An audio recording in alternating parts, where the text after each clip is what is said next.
Kemendikdasmen. Kemendikdasmen. Dulu kan itu kan setara dirjen sebenarnya. Kan? Iya. Oh betul. gitu. Iya, dulu setara dirjen, terus sekarang dinaikkan ya. Jadi kementerian Dan tersendiri. Kementerian Pendidikan itu dibelah jadi berapa? 4 ya? Dibelah jadi 3. Oh, 3. Kan? Kementerian Kebudayaan, Kementerian Dasar dan Menengah, sama Kemendikti Sains. Dikti dan saya. Itu kantornya jadi satu atau pisah-pisah? Masih satu komplek, Oh, beda gedung. Ada yang gedungnya masih gabung ada. Oke. Nah, tapi masih satu komplek lah.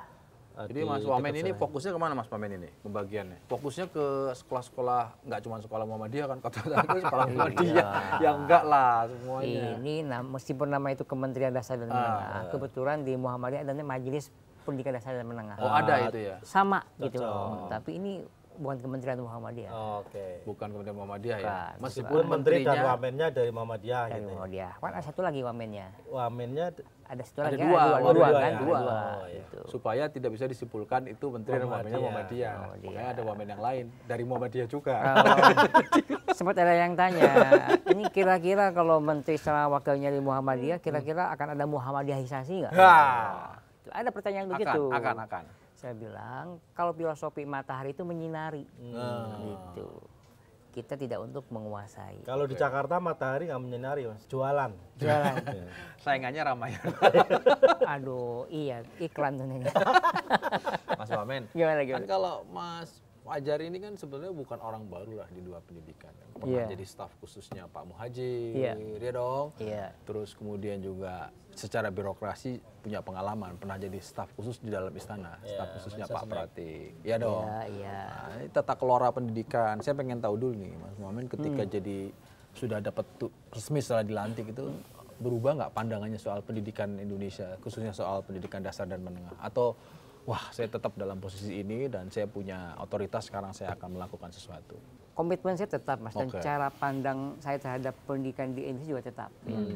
Saya kan datang dari latar belakang aktivis ya, lama di Maarif Institute begitu, dan kita pernah jadi pengkritik lah. Kita pernah di luar negara juga gitu. Ketika saya masuk di pemerintahan di waktu itu kan tahun 2016 diminta Pak Muhadjir ya jadi staf khusus beliau di Kementerian Kemendikbudristek waktu itu. Oh, waktu itu Mendikbudristek ya, yang pertama ya. Yang pertama gitu ya. Kemudian habis itu kan saya pergi ke Sekretariat Negara ya. Kalau saya prinsipnya begini, kan karena saya datang di latar belakang aktivis dan kebetulan lama di organisasi keagamaan yang punya banyak lembaga pendidikan. Kita merasakan selama ini kebijakan-kebijakan pendidikan di Indonesia itu ada bias negerinya. Ada bias negerinya. Ada bias negerinya. Seakan-akan yang diurus oleh kementeriannya adalah sekolah-sekolah negeri. Gitu. Padahal iya. Banyak suara dari sekolah-sekolah swasta yang mengatakan kami merasa nggak diurus. Oke. Gitu. Ini bukan hanya suara dari Muhammadiyah ya. Karena kami sudah ketemu dengan Gus Yahya. Oke. Ketemu dengan Ketua Umum PGI, KWI, ya, Persis juga sama suaranya. Merasa selama ini kurang dirawat oleh negara dalam konteks kebijakan pendidikan. Ya. Tuh, jadi ya semangat itu tetap kami pegang ya karena prinsipnya itu kan ini bukan soal negeri dan swasta Mas, soal keadilan. Ya kan mandat kita kembali kepada konstitusi bahwa yang berhak dapat pendidikan itu bukan hanya golongan tertentu, sekolah tertentu. Ini jadi menarik nih ketika Mas Fajar mengatakan bahwa selama ini bias negeri gitu kan, seolah-olah hanya negeri yang diurus.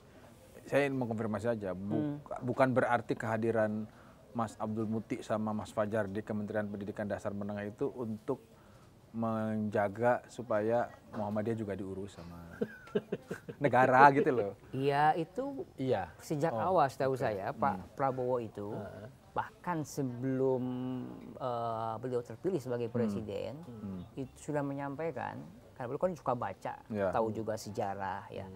Dan melihat Muhammadiyah ini punya rekam jejak yang cukup panjang. Ya.